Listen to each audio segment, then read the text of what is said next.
Hi అండి. Welcome to story book audio. ఈ కథ మీకు నచ్చినట్లయితే సబ్స్క్రైబ్ చేసుకోండి. కిషోర్ కోపంగా ఇంటికి వచ్చాడు.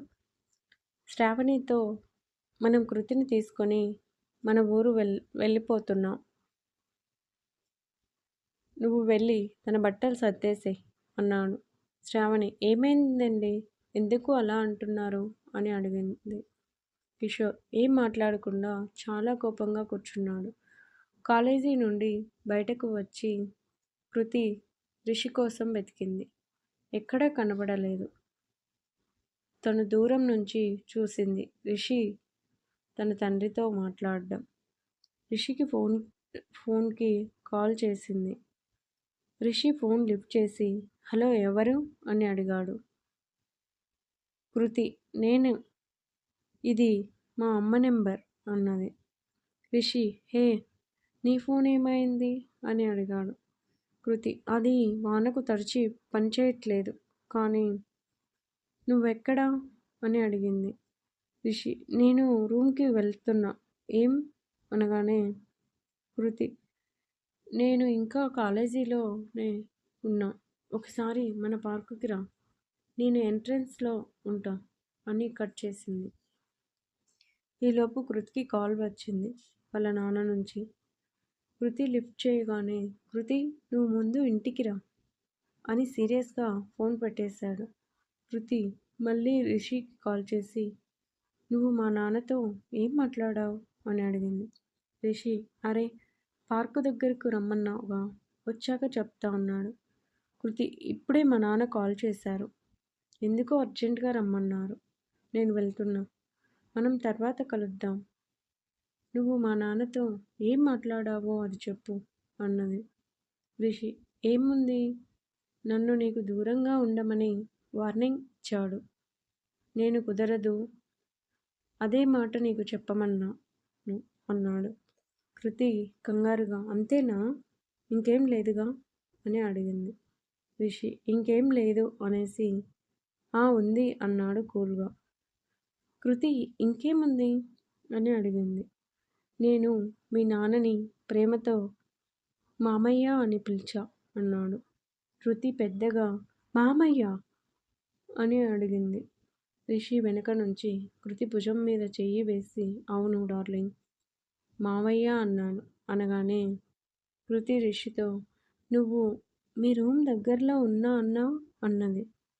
రిషి నువ్వు మీ నాన్నతో వెళ్ళిపోయావు అనుకొని నేను వెళ్ళాను, నువ్వు కాల్ చేయగానే రిటర్న్ అయ్యాను అంటూ భుజం మీద చెయ్యి తీయకుండానే నడుస్తున్నాడు. కృతి మా నాన్నని ఏమని పిలిచావు అని అడిగింది. ఇందాక చెప్పాగా, ఇప్పుడు చెప్పు, మామయ్య అని పిలిచా. మనం లవ్ చేసుకుంటున్నామని కూడా చెప్పావా? లేదు, కాకపోతే మీ బాబు కనిపెట్టే ఉంటాడు. కృతి సైలెంట్గా ఉండటం చూసి రిషి ఏంటి చిన్ను కోపమా? ఏం చేయను చెప్పు. మీ నాన్న నీకు దూరంగా ఉండమని వార్నింగ్ ఇచ్చాడు. నాకు సంఖ్య తిరిగింది, అందుకే అలా అన్నాను. కృతి నీ పాటికి నువ్వు అన్నా, ఇప్పుడు ఇంటికి వెళ్తే ఆయన ఏం అంటాడో అని భయమేస్తుంది అన్నది. రిషి ఉన్నదే చెప్పు, మనం ఒకరంటే ఒకరికి ప్రాణం అని, మనం లవ్ చేసుకుంటున్నామని అన్నాడు. ఆయన అంటాడు నా వాయ తీస్తానని, నీ సంగతి తేలుస్తా అని అన్నది కృతి. రిషి అయితే పద నేను వస్తా, ఆమె ఆమె తుమి తేలేద్దాం అన్నాడు. కృతి అయ్యా మహాప్రభు, నువ్వు చేసింది చాలు, నేను వెళ్ళి ఏదో కవర్ చేస్తా అన్నది. రిషి ఓకే, అయితే వెళ్ళి ఏమైందో నాకు కాల్ చేయి అన్నాడు. కృతి నేను మిత్ర సెల్లో నుండి కాల్ చేస్తా, నువ్వు మాత్రం రావద్దు సరేనా అంటూ వెళ్ళిపోతుంటే రిషి సారీ రా, నా వలన నువ్వు ఇబ్బంది పడుతున్నావు అన్నాడు బాధగా. కృతి అదేం లేదులే, కానీ నువ్వు ఇవాల్టి నుంచే కదా బేకరీలో పార్ట్ టైం జాబ్లో జాయిన్ అయ్యేది అన్నది. రిషి అవును, అందుకే రూమ్కి వెళ్ళండి అనగానే కృతి తనకు బాయ్ చెప్పి వెళ్ళిపోయింది. రిషి కూడా తన రూమ్కి వెళ్తూ మిత్రకి కాల్ చేసి జరిగింది చెప్పాడు. మిత్ర, అరే నీకు కొంచెం కూడా ఓవర్ అనిపించడం లేదు?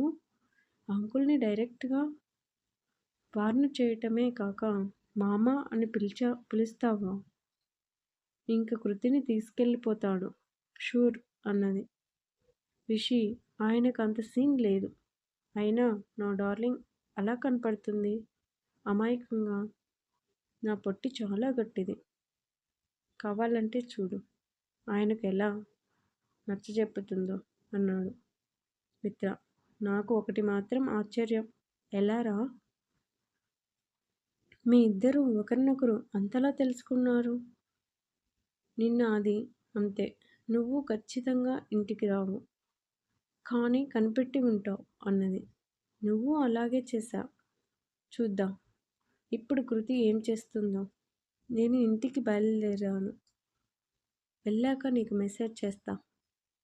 అవును, అభిని చూసి చూసొస్తావా అని అడిగింది.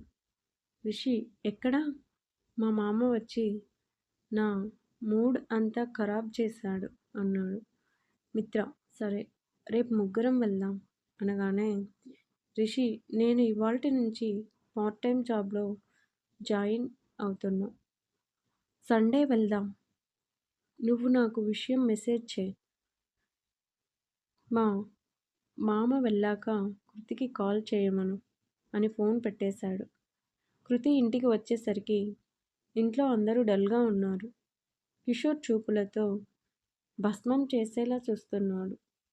కృతి నెమ్మదిగా వచ్చి, డాడీ అర్జెంటుగా రమ్మన్నారు, ఏంటి విషయం అని అడిగింది. కిషోర్, ఆ పూకిరి వెధవ చెప్పలేదా అన్నాడు వెటకారంగా. కృతి, ఎవరు? నాకు అలాంటి వాళ్ళు ఎవరూ తెలియదు అన్నది. కృతి సూటిగా నిజం చెప్పు. వాడు నువ్వు ఫ్రెండ్సేనా, లేక ఇంకేమైనా ఉందా మీ ఇద్దరి మధ్య అని అడిగాడు. కృతి ఏం మాట్లాడలేదు. శ్రావణి, కృతి డాడీ అడిగేది నిన్నే, సమాధానం చెప్పు అన్నది. ఉంది డాడీ, వాడికి అన్నీ నేనే. అమ్మ, నాన్న, బెస్ట్ ఫ్రెండ్. ఓహో, అయితే లవర్ కూడానా? కృతి మళ్ళీ సైలెంట్. చూడు కృతి, మేము మీ వయసు నుండి వచ్చిన వాళ్ళమే. ఈ వయసులో అవన్నీ సహజం.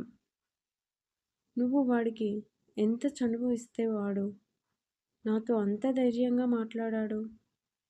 అక్కడే అర్థమయ్యింది మీ ఇద్దరు బెస్ట్ ఫ్రెండ్స్ అనే స్టేజ్ దాటి లవర్స్ అయ్యారని అన్నాడు.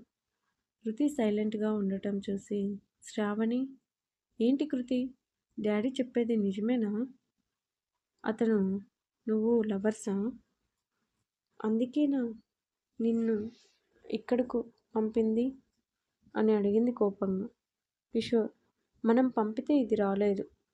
వాడు ఇక్కడ చేరాడని చెప్తే ఇదే ఇంజనీరింగ్ సీట్ వదులుకొని ఇక్కడికి వచ్చింది. పాపం వీళ్ళ విషయం తెలియని అభి వీళ్ళ ఫ్రెండ్షిప్ కోసం ఇక్కడికి వచ్చాడు. వీళ్ళేమో అభిని మోసం చేసి అని ఇంకేదో అనుకోతుంటే కృతి మధ్యలో అభి సంగతి ఎందుకు తెస్తున్నారు డాడీ? మేమేమీ వాడిని మోసం చేయలేదే. అభి ఎప్పటికీ మా బెస్ట్ ఫ్రెండే. ముందు నేను చెప్పేది వినండి డాడీ అన్నది. ఆయన ఇంకేం వినేది ఏం లేదు, ముందు మాతో పద, నువ్వు మన ఊర్లో చేరుదువు అన్నారు. కృతి, నేను రాను డాడీ. నేను కనపడకపోతే రిషి ఉండలేడు. నేను ఎక్కడ ఉంటే అక్కడే వస్తాడు. నేనంటే అంత పిచ్చి ప్రేమ అన్నది. శ్రావణి కోపంగా కృతి చెంప మీద ఫట్ మని ఒక్కటిచ్చింది. కిషోర్ ఏదో చెప్పబోతుంటే మీరు ఆగండి అని కృతితో, ఏంటి నీ కళ్ళకి పిచ్చోళ్ళలా ఉన్నామా? ఏదో చదివి ఉద్ధరిస్తావు అనుకుంటే పిచ్చి వేషాలు వేస్తున్నావు. నన్ను విడిచి వాడు ఉండడు అంటున్నావు. మీ నాన్న నీ విషయంలో మరీ ఓవర్గా ఆలోచిస్తున్నాడేమో అనుకున్నా. ఆయన ఆలోచన కరెక్ట్. అసలు ఎప్పటినుంచి ఇలా? ఛీ! నువ్వు ఇలా చేశావంటే నమ్మబుద్ధి కావటం లేదు. నీ లగేజీ ప్యాక్ చేశా. ఇంక పద. అసలు నువ్వు చద్ చదవాలా వద్దా అని ఊరెళ్ళి ఆలోచిద్దాం అన్నది. వాళ్ళ అమ్మ, తొందరపడొద్దు శ్రావణి. తప్పు చేసింది నిజమే. దానికి తప్పు తెలియజేసి దారిలో పెట్టాలి. అంతేకాని చదువు మాన్పించకండి. ఆ అబ్బాయిని పిలిచి మన అమ్మాయికి దూరంగా ఉండమని చెప్తాం అన్నది. కిషోర్ అదే చెప్తే వాడు నాకు కాదు నీ కూతురికి చెప్పు అన్నాడు. ఆవిడ ఆ వయసులో అలాంటిది. ఎవ్వరికీ భయపడరు, ఎవరినీ లెక్క చేయరు అన్నది. కిషోర్, అందరూ అలా ఎందుకు ఉంటారు అత్తయ్య గారు? వాడి ఫ్యామిలీ బ్యాక్గ్రౌండ్ అలాంటిది. ఆ రోజు వాడి అమ్మని చూసావా? పెద్ద కంచులా ఉన్నది. అందుకే వీడు అలాగే ఉన్నాడు. దానికి తోడు నిన్న సుప్రజ వాళ్ళ కాలేజీ అనుకుంటే ఇవాళ వీళ్ళ కాలేజీలో కూడా మూశారు. వాడు హీరోలా ఫీల్ అయ్యి నాకే వార్నింగ్ ఇచ్చాడు అనగానే శ్రావణి, ముందు మన బంగారం మంచిదైతే తర్వాత వేరే వాళ్ళకి పేరు పెట్టచ్చు. దీనివల్లనే అంతా అంటూ కిషోర్తో, మీరు వెళ్ళి రాత్రి బస్సు టికెట్స్ తీసుకురండి అంటూ కృతి దగ్గరకు ఉన్న తన ఫోన్ తీసుకొని కృతిని అక్కడ ఉన్న కుర్చీలోకి తోసి, నేను చెప్పే వరకు ఇక్కడ నుంచి కదిలావంటే కాళ్ళు ఇరగ్గొడతా అన్నది. ఇదంతా బయట నిలబడి చూస్తున్న మిత్ర రిషికి, సుప్రజకి సెల్కి మెసేజ్ చేసి పెట్టింది. కానీ రిషి ఫస్ట్ డే కావడంతో ఫోన్ సైలెంట్లో పెట్టాడు. మిత్ర లోపలికి వచ్చి కృతికి కళ్ళతో సైగ చేసింది కూల్ అని. కృతి ఓకే అన్నది. శ్రావణి మిత్రను చూసి, ఏమే, నీకు తెలుసా నీ ఫ్రెండ్స్ చేస్తున్న ఘనకార్యం అని అడిగింది. మిత్ర మనసులో అస్సలు కనిపెట్టిందే. నేనైతే తెలుసా అని నన్నే అడుగుతోంది పిచ్చి ఆంటీ అనుకొని పైకి మాత్రం ఏం చేశారు ఆంటీ వీళ్ళ ముగ్గురు అని అడిగింది అమాయకంగా. శ్రావణి అభి కాదు, రిషి కృతి నిర్వాకం. అవ్వా, ప్రేమ గీమ అంటూ తిరుగుతున్నారని అన్నది. మిత్ర తెలియదు ఆంటీ అన్నది. ఇప్పుడు తెలిసింది కదా. నేను అంకుల్ దీన్ని తీసుకొని వెళ్ళిపోతున్నా. రిషి నిన్ను అడిగితే నీకేమీ తెలియదు చెప్పు అన్నది. కృతి అమ్మా, మీ పాటికి మీరు నిర్ణయించేస్తే సరిపోతుందా? నేనేమి అనుకుంటున్నానో మీకు అవసరం లేదా అని అడిగింది. శ్రావణి ఏంటి నువ్వు అనుకునేది?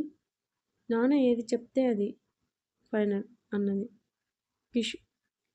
కిషోర్ కూతి వైపు కోపంగా చూశాడు. కృతి సరే అలాగే కానివ్వండి. డాడీకి రిషి అంటే ఎందుకంత కోపం? నాకే కాదు, ఈ క్వశ్చన్కి ఆన్సర్ చాలా మందికి రావాలి. ఏం చేశాడు అసలు? డాడీ తప్పు చేస్తే రిషిని ఎందుకు తప్పు పట్టాలి? డాడీనే మా కాలేజ్కి వచ్చి కంప్లైంట్ ఇచ్చారు. రిషి ఎవరి కోసం చేశాడు? నా కోసం మాత్రమే కాదు, అక్క కోసం, అభి కోసం.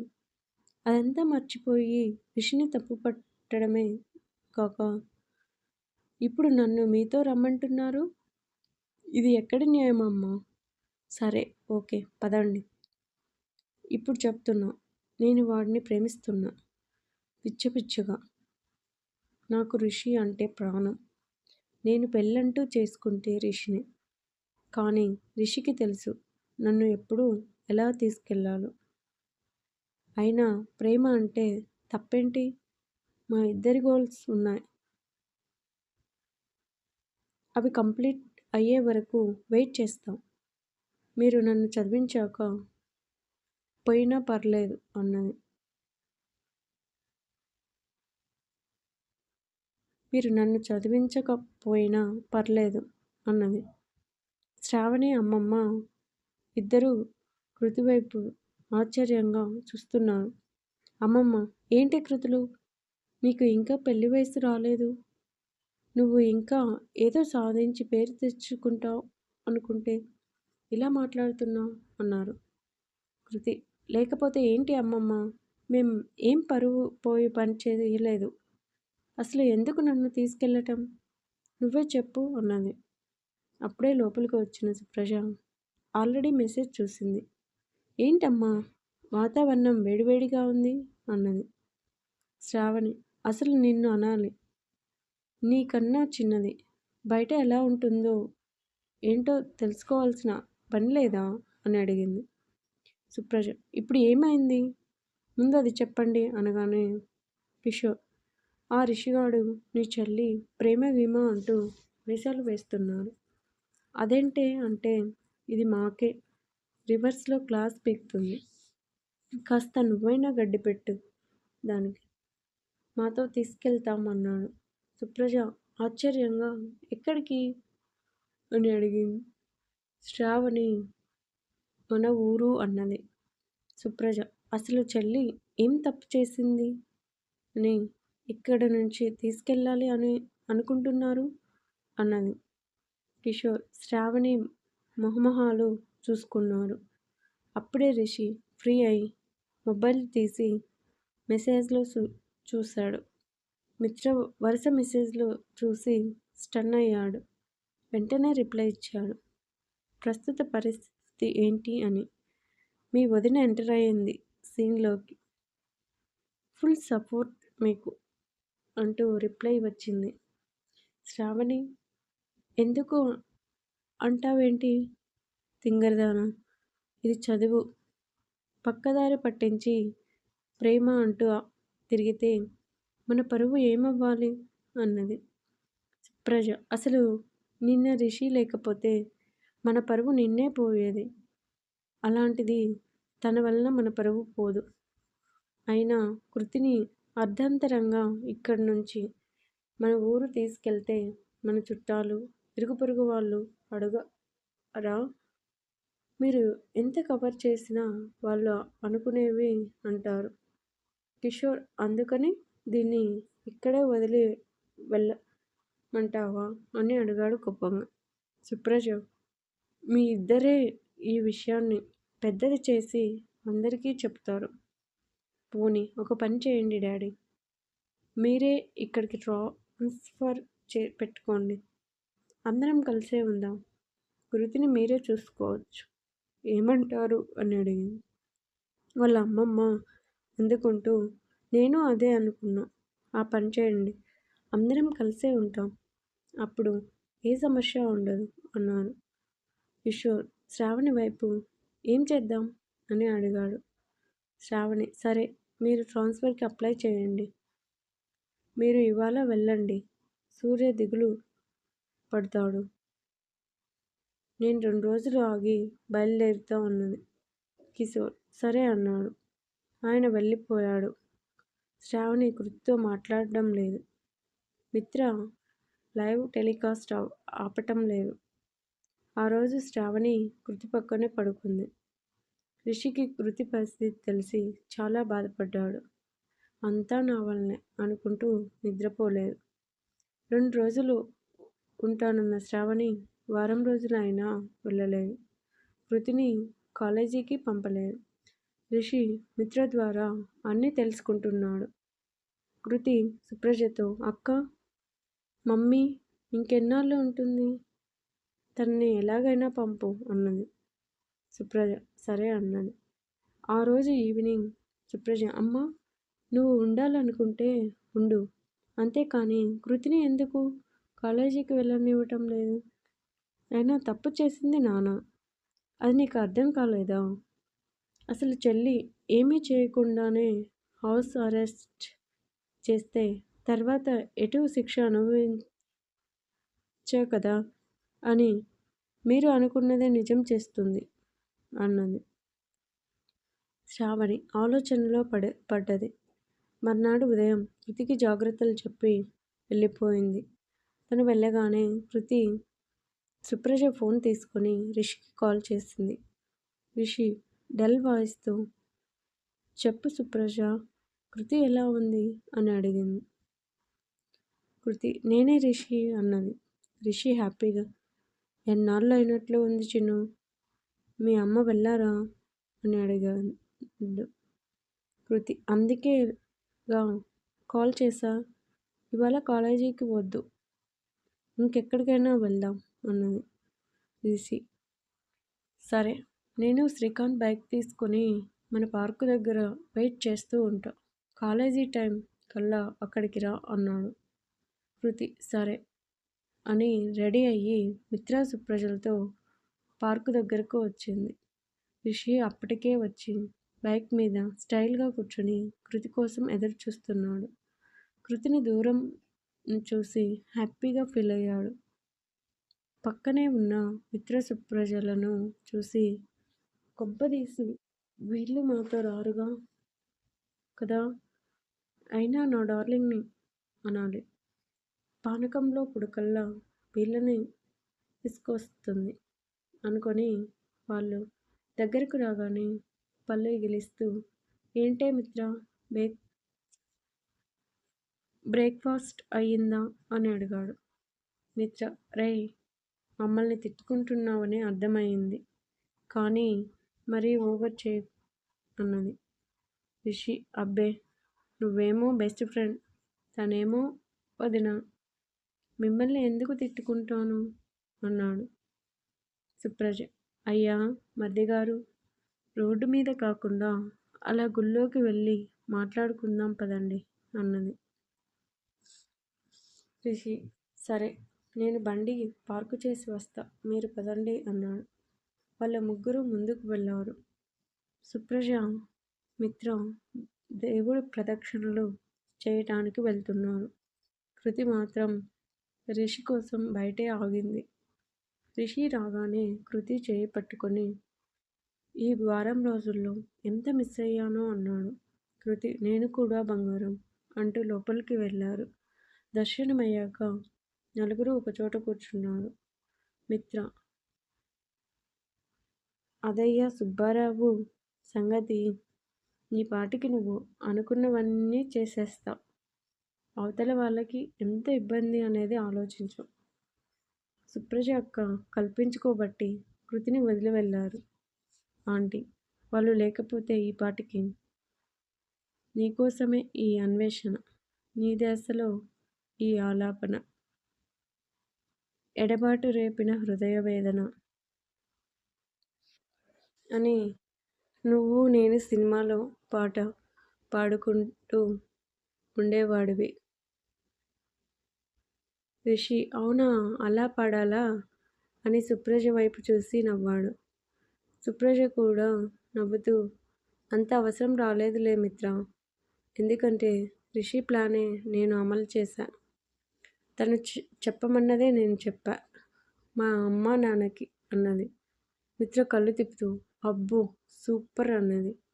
రిషి సరే చెప్పండి ఏంటి విషయం అని అడిగాడు. మిత్ర తొందరగా చెప్పక్క, వీడు మన ఇద్దరం ఎప్పుడు వెళ్తామా అని చూస్తున్నాడు అన్నది. రిషి స్మైల్ ఇచ్చి అర్థమైంది కదా అన్నాడు. సుప్రజ రిషి కృతి మీ ఇద్దరూ జాగ్రత్తగా వినండి, కృతికి ఎప్పుడోనే ఒక సంబంధం అనుకున్నారు, అది ఎవరితో అనేది తెలియదు, మొన్న అమ్మమ్మతో అంటుంటే విన్నాను. అది విని కృతి భయంగా రిషి చేతిని పట్టుకుంది. రిషి తన చేత్తో కృతి చేతిని తట్టాడు.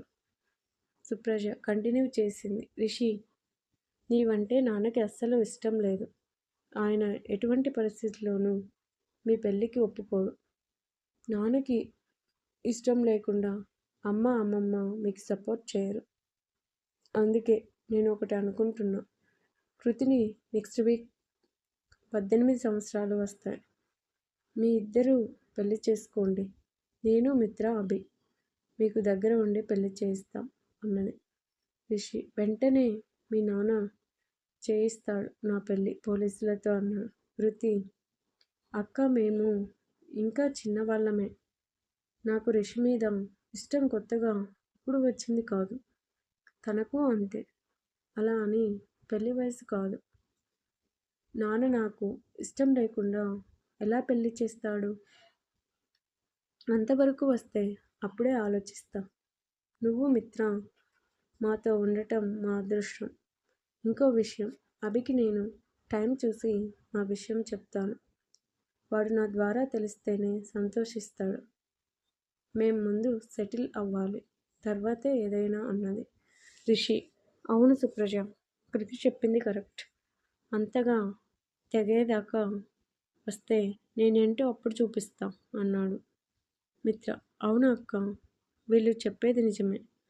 ముందు ఎవరి కెరీర్లో వాళ్ళని సెటిల్ అవ్వని అన్నది సుప్రజ. సరే, మీ ఇష్టం రిషి. యు ఆర్ లైక్ సూర్య. నాకు వాడు ఎంతో, నువ్వు అంతే. మా చెల్లి జాగ్రత్త అని మిత్రతో వెళ్దామా అని అడిగింది మిత్ర.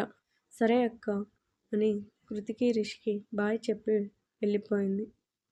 వాళ్ళు వెళ్ళగానే రిషి, చిన్ను ఎక్కడికి వెళ్దాం అని అడిగాడు కృతిని ఇష్టంగా. నీ ఇష్టం అన్నది. ఇద్దరూ చేతుల్లో చేయి వేసుకుని బయటకు వచ్చారు. రిషి బైక్ స్టార్ట్ చేసి ఫాస్ట్గా పోనిచ్చాడు. కృతి తన్ని పట్టుకొని కూర్చుంది. ఒక అరగంట తర్వాత ఏదో రిసార్ట్ ముందు బండి ఆపాడు. ఇద్దరు లోపలికి వెళ్ళారు. ఒక ప్లేస్ చూసుకొని కూర్చున్నారు. రిసార్ట్ అంతా కోలాహలంగా, పిల్లలు ఆడుకుంటూ సందడి సందడిగా ఉంది. కృతికి బాగా నచ్చింది. రిషి, ఇప్పుడు చెప్పు, చిన్ను ఎలా ఉన్నావు అని అడిగాడు.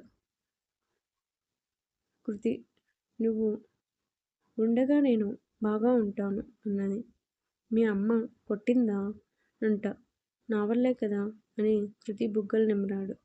కృతి, ఏ లైట్ తీసుకో, అమ్మేగా కొట్టింది, ఏం కాదులే అన్నది.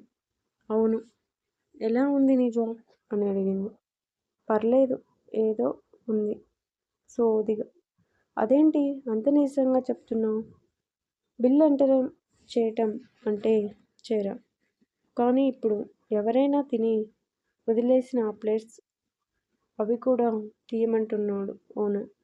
అదేంటి సర్వర్స్ లేరా? అది సెల్ఫ్ సర్వీస్. ఎవరు తిన్నా ప్లేట్లు ఆళ్ళే వేయాలా? డస్ట్బిన్లు అంటూ సాగదీశాడు రిషి. అయితే అయితే ఏముంది, కొంతమంది మీ బాబులాగా బలిసిన వాళ్ళు వస్తారు అనగానే కృతి కోపంగా, మా నాన్నేం లావుగా ఉండడు అన్నది. రిషి, ఓసి నీ పొట్టి, బలిసిన వాళ్ళంటే సౌండ్ పార్టీలు, డబ్బులు బాగా ఉన్న వాళ్ళని మేము అలాగే పిలుచుకుంటాం అన్నాడు. కృతి, ఓ, డబ్బులున్న వాళ్ళంతా అలాగే ఉంటారా? రిషి, అందరూ ఉండరు, కొంతమంది అలా చేస్తారు. కృతి, కొంతమంది అంటే? రిషి, ఎలా చెప్పాలి, ఆ మధ్యలో డబ్బులు వస్తాయి వాళ్ళు. కృతి, అలా అయితే నువ్వు అంతేనా? కొన్నేళ్ళ తర్వాత నీకు బాగా డబ్బులు వస్తాయి. అప్పుడు నువ్వు కూడా ప్రౌడ్గా తయారవుతావా అనగానే రిషి, అప్పుడు నువ్వు నాతో ఉంటావుగా. ఎక్కడైనా ఎక్కువ చేస్తున్నా అనిపిస్తే నన్ను డౌన్ చేయటానికి. అవును, అంత నమ్మకం ఏంటి చిన్ను? నేను కూడా డబ్బు బాగా సంపాదిస్తానని అడిగాడు. కృతి, ప్రేమ ఉన్న చోట నమ్మకం ఉంటుంది. ఏదో ఒకరోజు నువ్వు పెద్ద హీరో అవుతావు అన్నది. రిషి, అది అంత ఈజీ కాదు. మనకు వెనుక బ్యాక్గ్రౌండ్ లేదు. ఎంత కష్టపడితే కానీ ఒక లెవెల్కి వెళ్ళలేం. దానికి చాలా టైం పడుతుంది. అసలు ఒక్కోసారి నేను కరెక్ట్ డెసిషన్ తీసుకున్నానా అనే డౌట్ వస్తుంది అన్నాడు.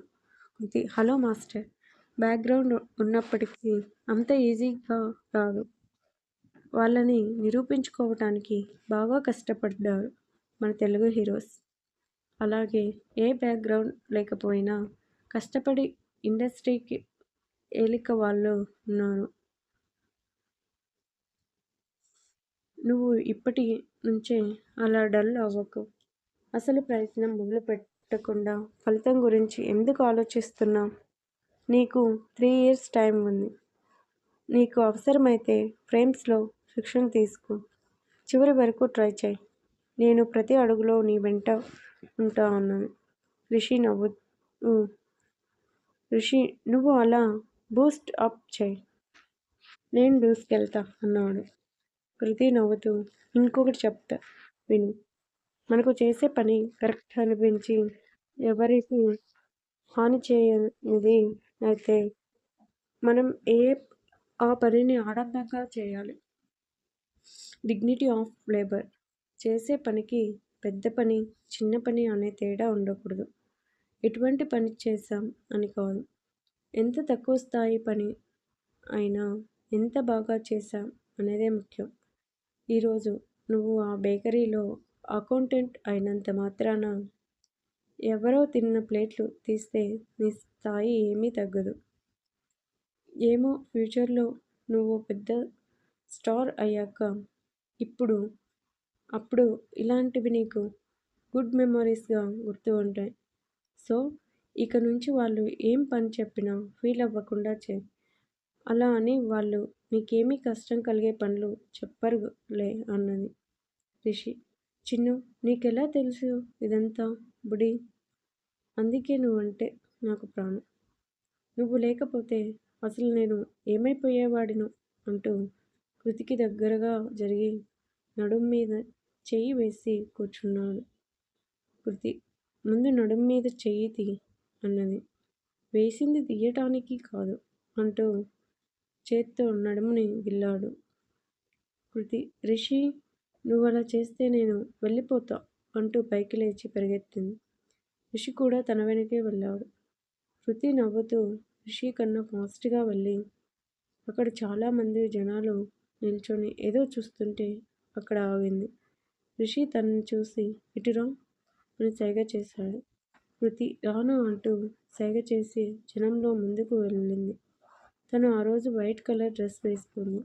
రిషి కూడా ఆ క్రౌడ్లోకి దూరి వైట్ కలర్ డ్రెస్ కనపడగానే చేయి పట్టుకొని బయటకు లాక్కొచ్చాడు. రిషి అటు తిరిగి లాక్కొచ్చి వెనక్కు తిరిగి నీ సంగతి ఇలా కాదు అని చూసేసరికి ఎవరో ఇంకో అమ్మాయి సీరియస్గా చూస్తుంది. ఏంటి మిస్టర్ ఏం చేస్తున్నావు అని అడిగింది యమ సీరియస్గా. మనోడు దబుక్కుని చెయ్యి వదిలేసి సారీ సీస్ నా గర్ల్ ఫ్రెండ్ అనుకున్నావు అన్నాడు. ఆ అమ్మాయి గర్ల్ ఫ్రెండ్ అయితే ఇలా లాక్కొస్తావా? చెయ్యి చూడు ఎలా కందిపోయిందో అని చెయ్యి చూపించింది. రిషి అయ్యో మీరు మరీ సుకుమారంగా ఉన్నారే అన్నాడు. ఆ అమ్మాయి నేను సుకుమారం కాదు నువ్వే మోటుగా ఉన్నావు. ఎలా తట్టుకుంటుందో నిన్ను నీ గర్ల్ ఫ్రెండ్ అని వెళ్ళిపోయింది. రిషి ఏదో ఆలోచిస్తూ ఉంటే కృతి వెనుక డిప్ప మీద ఒక్కటి పీకి అయ్యిందా అంటూ నవ్వి మళ్ళీ పరిగెత్తింది. రిషి ఏయ్ మర్యాదగా ఆగు చిన్ను. నీ అంతట నువ్వే వస్తే ఏం చేయను. నేను పట్టుకుంటే మాత్రం నీకు మామూలుగా ఉండదు అంటూ కృతి వెనుక పరిగెత్తాడు. కొంచెం దూరం వెళ్ళగానే మైక్లో ladies and gentlemen may have your attention please అని వినపడి కృతి ఆగింది. రిషి వచ్చి దొరికావంటూ వచ్చి చేయి పట్టుకున్నాడు. కృతి ఒక్క విషయం మైక్లో ఏదో అనౌన్స్ చేస్తున్నాడు వెళ్దాం పద అని అటు రిషి చేయి పట్టుకొని తీసుకెళ్ళింది. అక్కడ స్టేజ్ మీద ఒక అమ్మాయి మైక్ పట్టుకొని హాయ్ ఫ్రెండ్స్ ఇక్కడ ఈ రిసార్ట్ వాళ్ళు ఒక కాంపిటీషన్ అరేంజ్ చేశారు. వయసు 20 కన్నా తక్కువ ఉన్నవాళ్ళు జంటగా రావాలి. జంట అంటే ఇద్దరు అమ్మాయిలు అబ్బాయిలు అయినా పర్లేదు. కాకపోతే ఆ జంటలో ఒకరికైనా వంట రావాలి. అదే రూల్ అన్నది. మీకు అరగంట టైం. ఎన్ని ఐటమ్స్ అయినా చేయండి. ఎంత టేస్ట్గా చేస్తున్నది ముఖ్యం. ఇంట్రెస్ట్ ఉన్నవాళ్ళు నేమ్స్ ఇవ్వండి అన్నది. అది విని కృతి పద మనం నేమ్స్ ఇద్దాం అని వెళ్ళి నేమ్స్ ఇచ్చింది. అలా 20 జంటలు నేమ్స్ ఇచ్చారు. వాళ్ళందరికీ ఒక హౌస్లోకి తీసుకెళ్లారు. ఆ యాంకర్ వచ్చి వాళ్ళందరినీ ఒక పెద్ద రూమ్లోకి తీసుకెళ్ళింది. అక్కడ అన్ని రకాల కూరగాయలు, వంట దినుసులు పెద్ద మొత్తంలో ఉన్నాయి. మీకు కావలసినవి తీసుకోవటానికి 10 నిమిషాల టైం. ఇవన్నీ తీసుకున్న వాళ్ళు ఈ రూమ్ వెనుక డోర్ ఉంది. ఎవరు ముందు వెళ్తారో వాళ్ళు అక్కడ ఉన్న స్టవ్ సెలెక్ట్ చేసుకోవచ్చు. యువర్ టైమ్ స్టార్ట్ నౌ అన్నది. కృతి ఫాస్ట్గా 2 ప్లాస్టిక్ బుట్టలు తీసుకుంది. కృతి రిషికి ఒక బుట్ట ఇచ్చి, నువ్వు ఇందులో అన్ని కూరగాయలు వేయి, సుమారు 1/2 కిలో ఉండేలా వేయి అని తను ఇంకో బుట్టలో వంట సామాగ్రి వేసింది. ఇద్దరు వెనుక డోర్ నుంచి వెళ్ళారు. వీళ్ళకన్నా ముందు ఇంకో జంట వాళ్ళకి కావలసిన ప్లేస్ సెలెక్ట్ చేసుకున్నారు. కృతి 4 బర్నర్ ఉన్న స్టవ్ సెలెక్ట్ చేసుకొని రిషి చేతిలోని బుట్ట తీసుకొని స్టవ్ పక్కన నీట్గా అరేంజ్ చేసింది.